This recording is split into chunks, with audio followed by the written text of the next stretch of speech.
Okay. Well, good morning, everyone. Bonjour tout le monde. I am Kamal Khera, proud Member of Parliament for this beautiful riding of Brampton West and Canada's Minister of Diversity, Inclusion and Persons with Disabilities. I want to start by acknowledging that we are gathered together on the traditional territory of the Anishinaabe, the Haudenosaunee, the Huron-Wendat, and the Mississaugas of the Credit First Nation. And I am so excited to be here today, not just because we have some very special guests with us, as you can see behind me, including our Prime Minister, with our Minister of Housing, with our outstanding Team Brampton, but because we are here in my beautiful community of Mount Pleasant. For those who may not know, 2 years ago, this very spot that we saw earlier today, Prime Minister announced millions of dollars in funding to build new housing units for our community. And now 2 years later, we have over 300 units that are already ready to welcome new families in Brampton West. And I'm so glad to be, absolutely. And I'm so glad to be back here once again with my outstanding Team Brampton colleagues, Maninder Sidhu, Ruby Sahota, Sanya Sidhu, Shafkat Ali, and of course our wonderful municipal partners, Mayor Patrick Brown, and all the councillors that are here today to deliver even more good news for Brampton. The purpose of Housing Accelerator Fund is simple. It's to build more homes faster. And that is exactly what today's announcement is going to do for the residents of this beautiful community of Brampton. You know, one of the top issues that my colleagues and I often hear in our community is about housing. And our government knows that. Like the residents of Brampton West, Canadians from coast to coast to coast are concerned about finding an affordable place to call home. And I want everyone to know that our government is listening and is taking bold action. And that, of course, is why we're all here today. Today's announcement is yet another example, just one of the ways in which our government is stepping up, showing leadership, working in collaboration with municipal partners, tackling the housing crisis head-on, and making life more affordable for Canadians.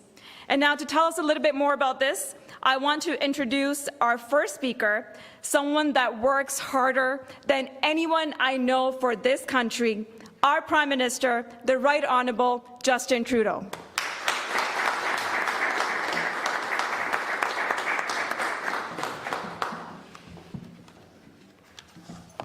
Good morning, bonjour. What a great day for Brampton. What a great day for us to be gathered here today.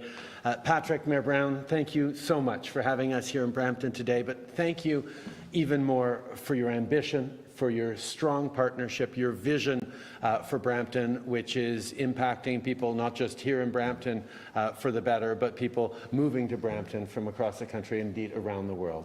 Your leadership is extremely strong. Minister Fraser, Sean, it is so great to be together yet again for another big announcement. We're seeing across the country people are stepping up with our Housing Accelerator to move forward with ambitious plans to respond to the needs out there, to meet the moment, to continue growing strong, livable communities right across the country in ways that are going to set us on the right path for years and indeed decades to come. Minister Khera, thank you so much, Kamal, for all your leadership and everything you're doing, but also to all of our great team, Ruby, Sonia, Maninder, Shafkat, thank you so much for being part of this amazing team here in Brampton, speaking loudly for Brampton and Ottawa, making sure that you're continuing to lead with this incredibly strong, connected community. Merci à tous d'être ici pour cette annonce qui va aider à créer plus de logements plus rapidement ici à Brampton. People across the country are struggling with the rising costs of housing. And in Brampton, you're feeling it acutely. This is a community that is only getting bigger. In fact, Brampton is one of the fastest growing municipalities in Canada. Well, you need more housing to keep up with the demand, and you need it to be built faster and built in convenient, connected places. Well, that's what our Housing Accelerator is all about, and why I'm so excited to be announcing that we have reached an agreement with the City of Brampton. Today, we're announcing that Brampton is the next city to receive significant funding from our housing accelerator, and we estimate that this will mean more than 24,000 new homes over the next decade, with 3,100 fast-track to be built in the next 3 years alone. As part of this plan, we'll see houses built near transit stations like the nearby GO station, near main streets and downtown, places that are convenient, places where people want to live, places where people can have the very best quality of life. Sean va pouvoir nous partager plus de détails dans un instant, mais je sais qu'il travaille fort pour conclure d'autres ententes comme celle-là. C'est la 5e entente qu'on a avec une grande ville depuis qu'on a lancé le fonds pour accélérer la construction de logements, et je sais qu'il va en avoir d'autres un peu partout à travers le pays. So the cost of living is putting a lot of pressure on the middle class and people working hard to join it, which is why we've been making sure to deliver real relief. We're delivering support for families by bringing the cost of daycare down, with it on track to reach $10 a day.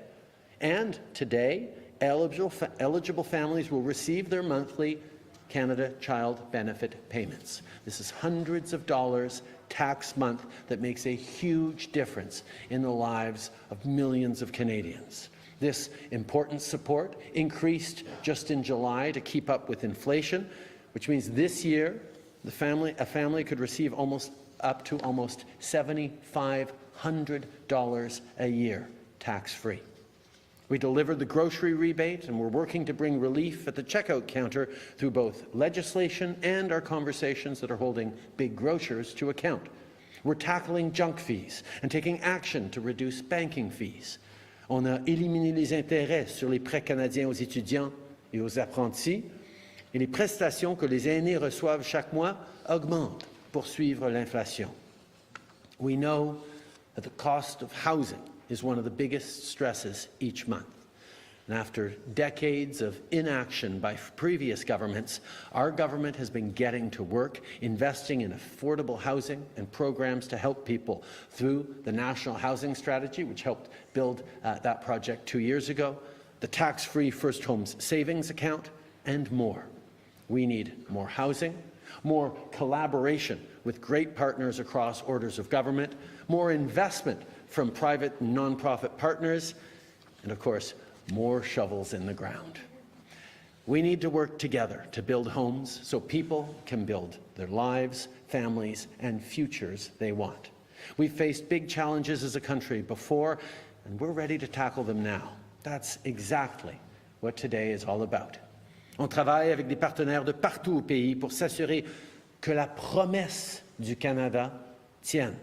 Cette promesse d'améliorer la qualité de vie à chaque génération. Canada is the best country in the world. Let's keep working to make it even better. Merci beaucoup, mes amis. And now I'm happy to turn it to a minister who's been unbelievably hardworking in getting out there across the country to encourage, push, pull, cajole, and exhort municipalities, not that it was very hard with Brampton, but encourage municipalities across the country to step up with our housing accelerator. And it's a real pleasure to see you. It's always great news to be making announcements with you. Turning it right now over to Sean Fraser. Sean. Thank you. Merci tout le monde pour être ici pour une bonne annonce dans l'histoire de la cité.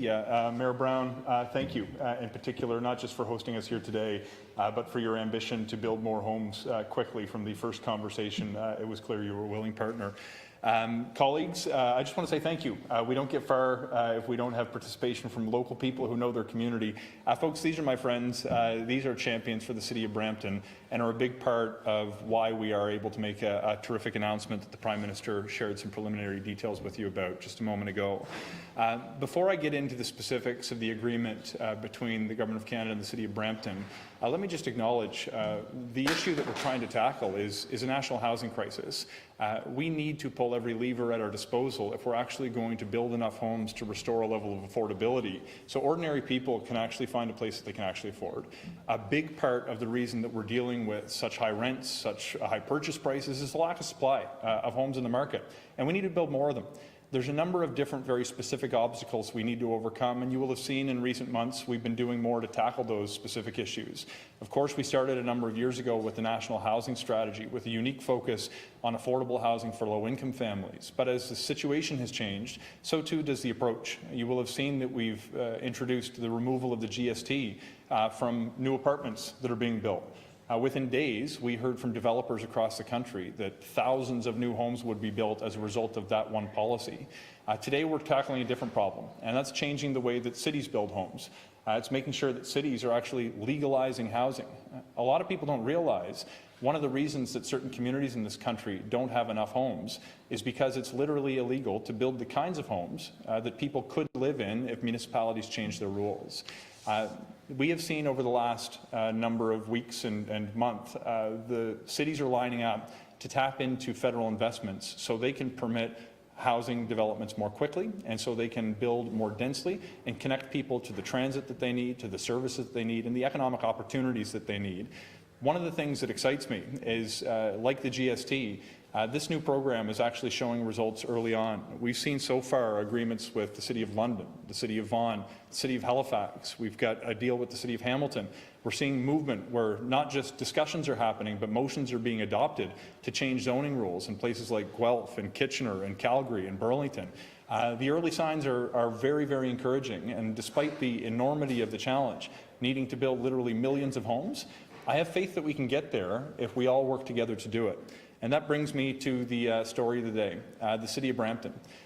We are going to be investing $114 million to support Brampton's efforts over the next 3 years to build more than 3,150 homes and 24,000 over the next 10 years.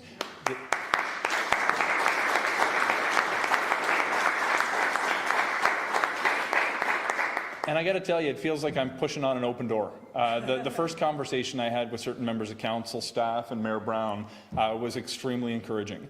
They submitted an ambitious application to the fund at the outset that focused on creating incentives for more affordable housing, that focused on building more densely, that focused on making sure that they were going to be building more homes near transit, that they were going to be implementing inclusionary zoning practices and reducing minimum parking requirements to build livable for communities for people who may not be able to afford a car or may not want to live in a community that requires it because they have access to working, functioning transit that's of high quality and reliable, that provides a high quality and reliable system.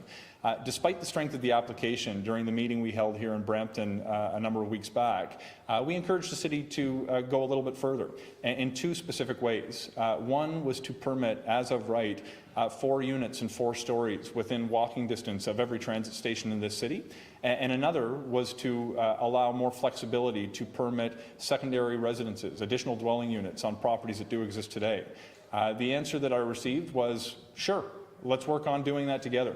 And that set the stage for us to be able to come here today.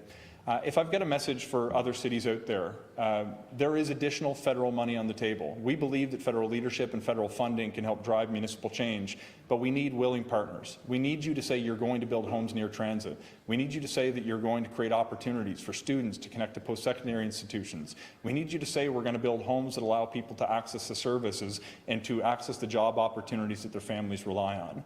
I'll conclude with a final thought. We don't do this alone. We don't make decisions in boardrooms in Ottawa.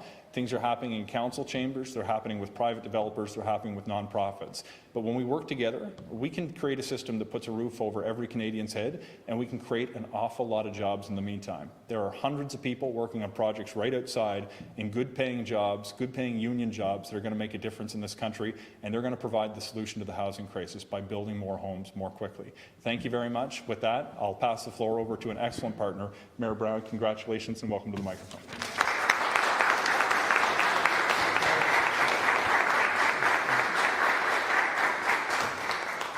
Well, thank you, Minister Fraser and Prime Minister Trudeau, for the support. This is an exciting day for the City of Brampton.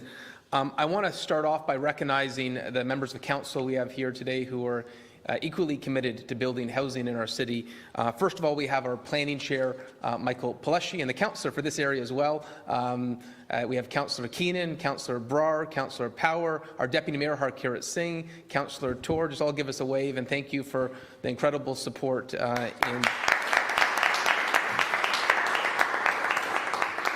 Thank you for the unified and incredible support to combat this housing crisis. And thank you to the Daniels Corporation for being our host today and for continuing to be an amazing champion for affordable housing. Daniels has been an incredible corporate citizen.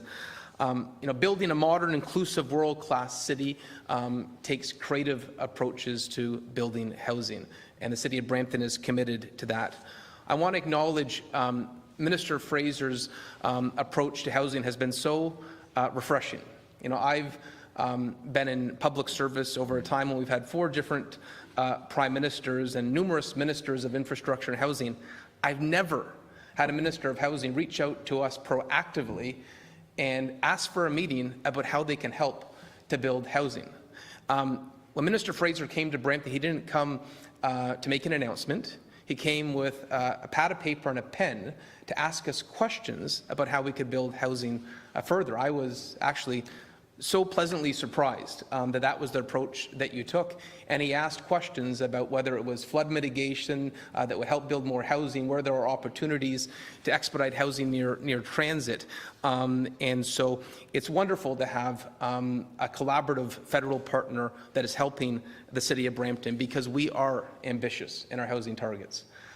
We have signed the Ontario Municipal Housing Pledge, which is a target of creating 113,000 new residential units over the next 10 years. And our planning commissioner tells me we are on pace to hit it. It's not just making a commitment, but we're actually seeing the approvals and the permits that we're actually going to hit our provincial target.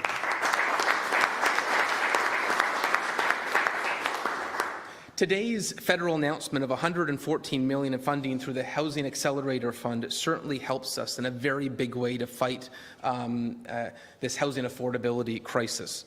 It builds on our local work and really expedites areas that can really give momentum to this plan to build housing. As it was mentioned by the minister, this will fast-track 3,150 units. This is going to unlock significant housing growth. And I'd say, mentioning that over 10 years it could be 24,000, that's probably a modest assessment of how the federal government is helping, because I look at what they already did, and it was an announcement in the summer that didn't get a lot of attention with Riverwalk. That's enabling density in our downtown. So the federal government continues to be an incredible partner for the City of Brampton. And just to speak to that momentum, according to Stats Canada, we are the fastest growing big city in Canada. Since the last census was reported between 2016 and 2021, we increased by 10%. This city is booming in population growth, and that means they need housing. To put that into context, the adjacent city, Mississauga, declined by 0.5%. So you look at that comparison, this is a source of tremendous growth. And I have to say, our planning commissioner, Steve Ganesh, I've added this into my notes, which he helped prepare, and he was not included in it, but I want to highlight him because he is a magician with building housing. Steve, give us a wave. He is always looking at creative ways to cut red tape and make sure we can build housing faster. And in the last Build Benchmark study, which actually ranks how much red tape there is in building housing across the GTHA, Brampton has gone from 12th fastest to 4th fastest, and he's got a mandate to get to number 1. Unfortunately, Milton is number 1 right now, but we're going to catch them, aren't we, Steve? And we're going to make sure this is the easiest place to build houses for Canadians. In Brampton, we are committed, absolutely committed to building the missing middle housing for younger generations. And that's what, at the end of the day, this is about. There are too many families that can't afford housing. I can't even imagine what it's going to be like. MP Minister Trudeau and my children go to the same school, and my daughter is 2, my son is 4. And if we keep on doing things the same way, there's no way they can afford a home. Announcements like this are about changing the game, about actually looking at ways to create more housing, to create that housing competition that we need to have competitive prices. So I want to really thank the federal government for this positive collaboration, for looking at ways that we can work together and be even more ambitious. The City of Brampton is committed to implementing as-of-right zoning for 4-story buildings within an 800-metre radius of our support corridors, and 4 dwelling units as a right on our residential lots along transit corridors. This is not only great for the environment and great for housing, but how nice is it to live in a community that you can simply walk to the transit station. You can walk across the street. Where we were today, literally, they can wake up and within 1 minute walk to the GO train station. And so this is about livable communities. So I want to thank the Prime Minister today. I want to thank Minister Fraser and all of Team Brampton, all our MPs who were very vocal in advocating that this was an opportunity for the City of Brampton to move the housing file forward. So on behalf of our council and our city, I want to thank the Government of Canada for a wonderful day for the City of Brampton.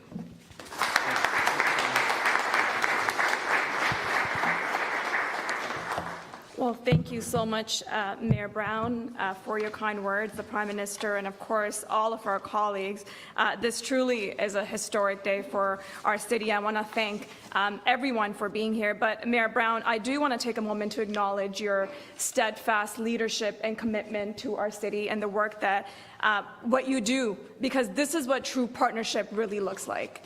And I'd also like to take a moment also just to acknowledge my counterpart, Councillor Paletti, because as a chair of Planning and Development Committee, Councillor, at the City of Brampton, for the leadership that you showcase with working with the council members and the federal government to bring real change to the zoning regulations to the City of Brampton, so that would allow more homes to be built. I really want to take a moment just to thank you for your leadership in making that happen. You know, we all know, I think there's one thing that we can all agree on. Brampton is a great place to live and call home. And I really want to thank everyone for being here for this wonderful announcements, because this is how we get things done. This is about collaboration. This is about leadership, and we're going to deliver more results for the City of Brampton. Thank you so much. Merci beaucoup. And I will turn it over to media. Nous allons maintenant commencer avec la période des questions. We'll now start with the question and answer period. First question goes to Simon Dingley from the CBC. Good morning, Prime Minister. Welcome back to Southern Ontario. Sir, is there a divide in your caucus over how Canada should respond to the war in Gaza? Canadians hail from every corner of the world and are proud of being Canadian, but also proud of their links to home. And right now, Canadians of Muslim, Arab, and particularly Palestinian origin are extremely worried, as are Canadians of the Jewish faith, Canadians with ties to Israel. Everyone is hurt and hurting. Everyone is grieving. Everyone is scared of what this means right now in terms of whether you can send your kids to school safely or whether you're going to be harassed walking in the streets or shouted at on a university campus. And they're scared about what this might mean around the world, in the region, but elsewhere. People are worried. People are scared. And Canadians of all backgrounds who are represented in Parliament are reflecting the very real fears and concerns that everyone has. Our jobs as parliamentarians is, yes, to speak for our community, speak for our constituents, speak for Canadians, and make sure everyone's fears are being heard and reflected upon and acted on. But our job is also as parliamentarians, even as we're representing people, to reassure people, to reassure everyone that this is Canada. And here, our differences must and will remain a source of strength. Being able to learn from each other, being able to hear each other in their moments of celebration, in their moments of pain, being able to respect each other. That's who we are as a nation. That's what we've done over the past decades and indeed century and a half. So yeah, there are lots of different perspectives, but there are shared fears and concerns amongst all parliamentarians, and a commitment every single day to keep everyone safe here in Canada and everywhere around the world. Puis-je voir le même commentaire en français, s'il vous plaît? Les Canadiens tracent leur origine dans chaque coin de notre planète. C'est une de nos forces, mais ça veut dire aussi que quand il y a des événements terribles qui se passent, comme on est en train de voir au Proche-Orient, les Canadiens sont affectés. Les Canadiens musulmans, les Canadiens juifs, les Canadiens qui ont des familles dans la région, les Canadiens qui s'inquiètent sur l'avenir de leurs enfants avec un monde de plus en plus instable. Les gens ont peur, les gens sont fâchés, les gens sont inquiets.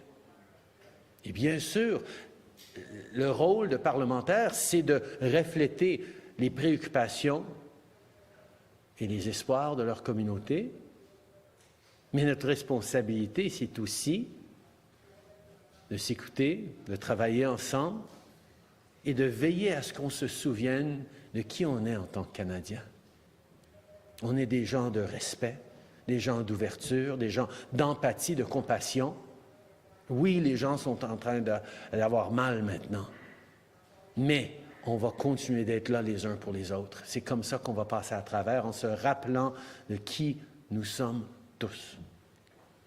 Sir, second question, deuxième question. What evidence are you waiting for to see in the hospital explosion in Gaza before you assign responsibility for that incident? Obviously, the hospital explosion was a terrible, terrible thing. We deplore the loss of civilian life, of innocence. We are working with our allies internationally to make sure that we can determine exactly what happened. The protection of civilian life, whether it's hostages being held by Hamas or civilians in Gaza or elsewhere, needs to be at the forefront of everything we do, not just in the region, but as an international community. And that is what our diplomatic efforts are focused on, whether we're speaking to the leaders of Israel or of the Palestinian Authority, whether it's my conversations with President Sisi or the Crown Prince of Kingdom of Saudi Arabia or any other leaders in the region, the King of Jordan. We are going to continue calling for peace and calling for the protection of all civilian lives. En français, s'il vous plaît. Okay.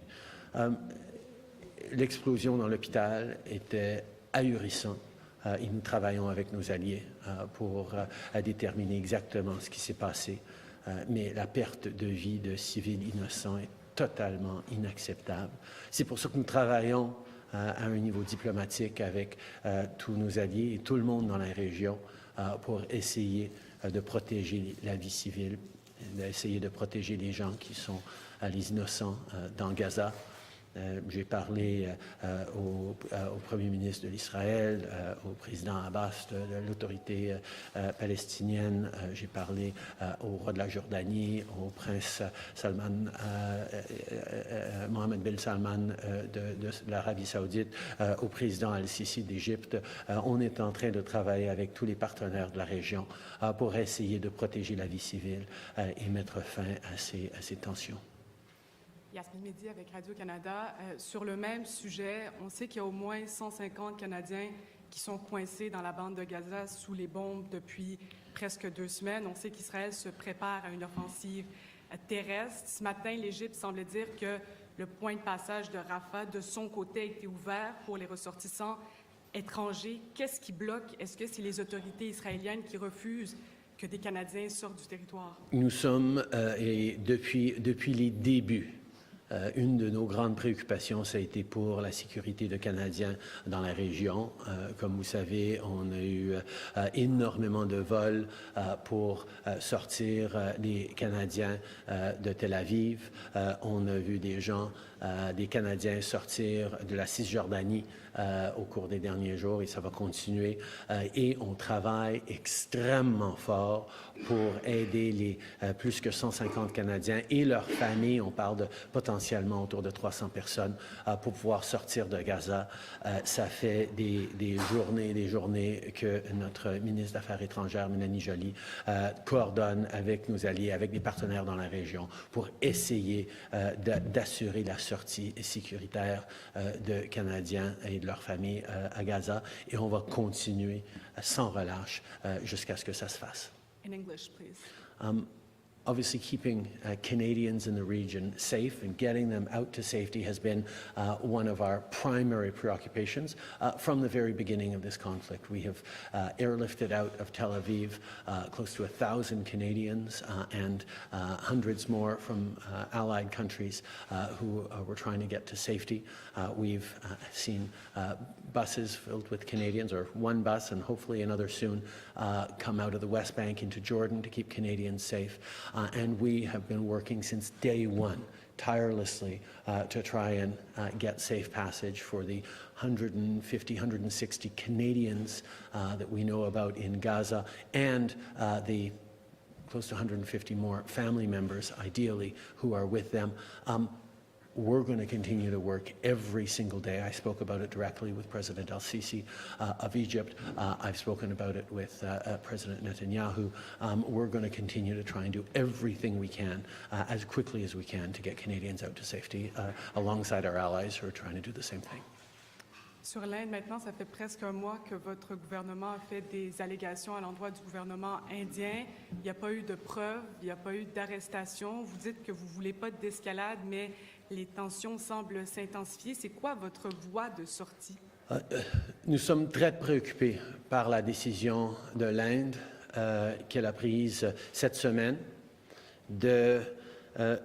d'agir contrairement au droit international et de révoquer de façon unilatérale l'immunité diplomatique d'une quarantaine de Canadiens. Mettant de côté nos allégations sérieuses au niveau de la violation du droit international avec notre annonce qu'on croit qu'il y a des raisons, qu'on croit qu'ils auraient pu participer au meurtre d'un Canadien en territoire canadien. Leurs actions cette semaine pour révoquer de façon unilatérale la protection diplomatique de 40 diplomates canadiens est quelque chose qui doit préoccuper tous les pays du monde. Si ça devient permissible à un pays de tout simplement révoquer les protections diplomatiques à des diplomates, le monde devient de plus en plus incertain et une décision d'ignorer, de faire fi à la Convention de Vienne sur les diplomates devrait préoccuper tout le monde, mis de côté les allégations sérieuses que nous avons amenées il y a plusieurs semaines.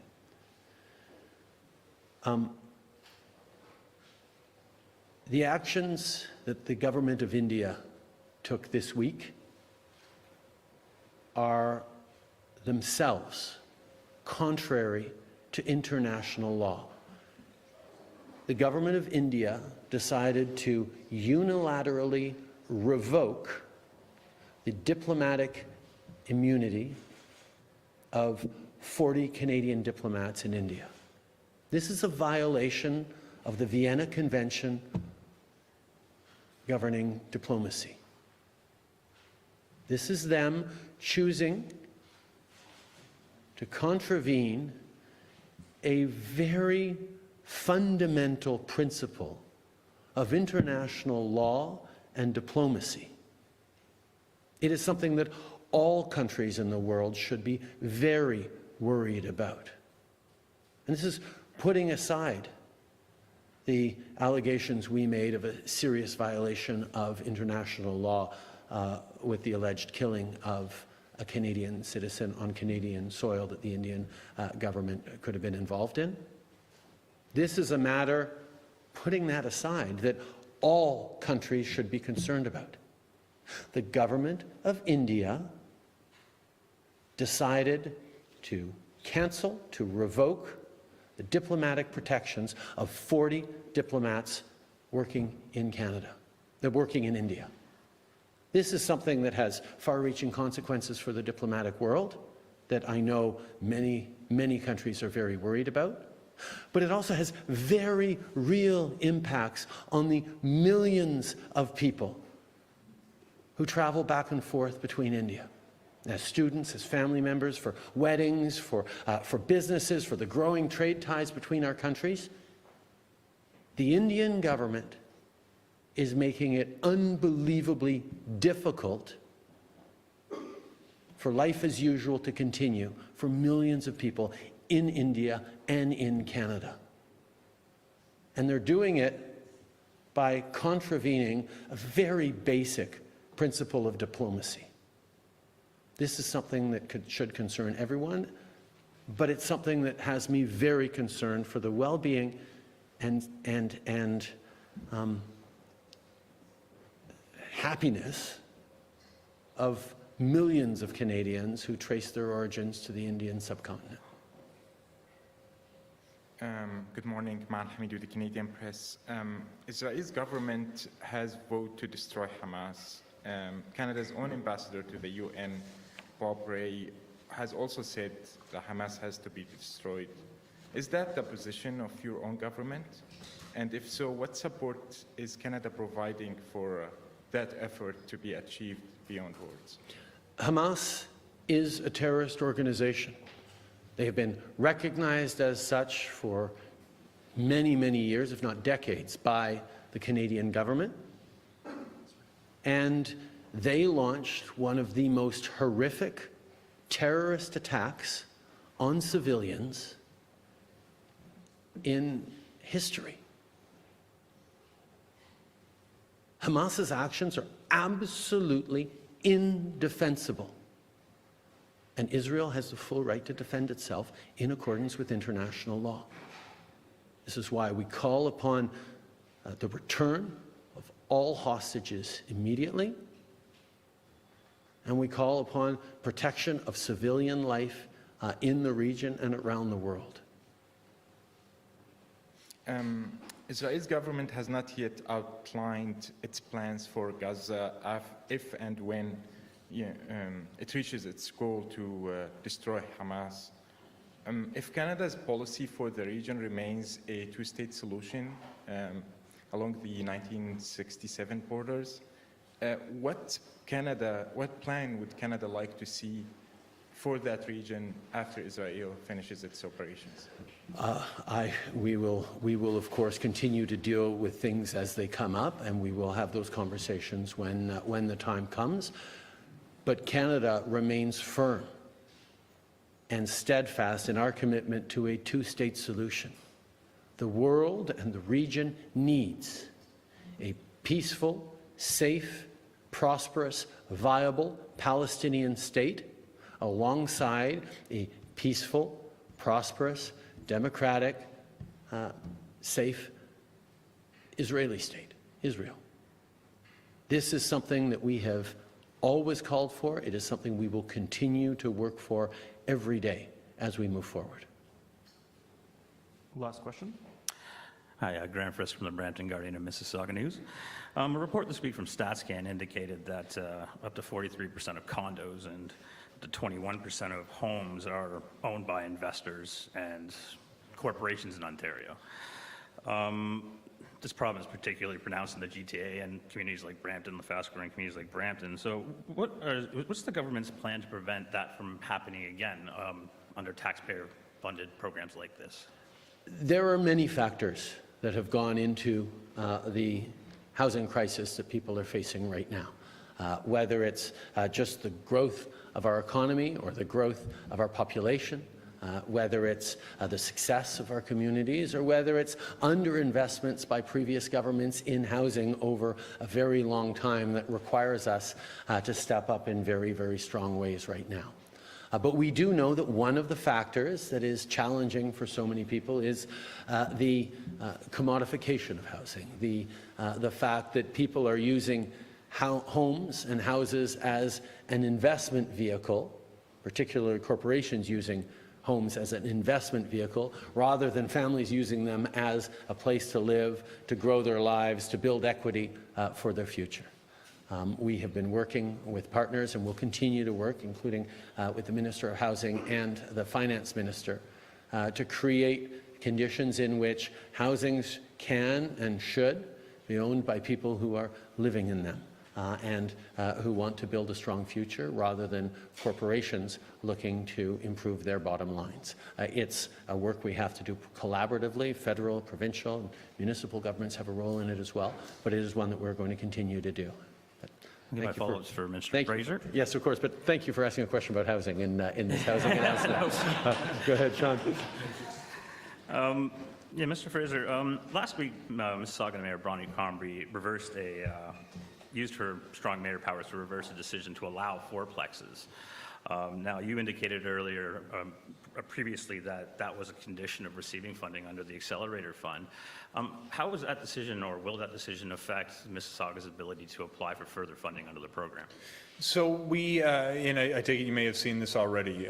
First of all, as a starting point, we want to make sure that we are rewarding the most ambitious cities in Canada and communities in Canada who are willing not just to do a little bit, not to do what they were going to do anyway, but to do more as a result of receiving federal funding. That's why we're in Brampton today. Mississauga obviously had some very strong pieces to its initial application, but we invited them to go further. Council debated a motion that would have allowed fourplexes, and it did not pass at the time.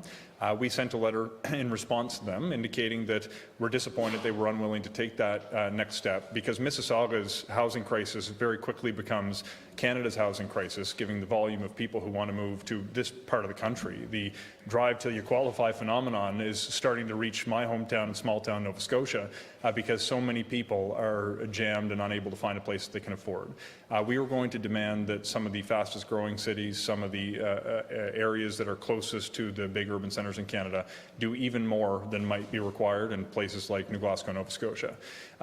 We have not shut the door completely on Mississauga. We have told them, on the basis of the information that we were aware of as recently as yesterday, that we were not in a position to approve their application. We do want to dig into the details. I actually had the opportunity to connect with Mayor Crombie this morning to discuss next steps for Mississauga that she may wish to implement.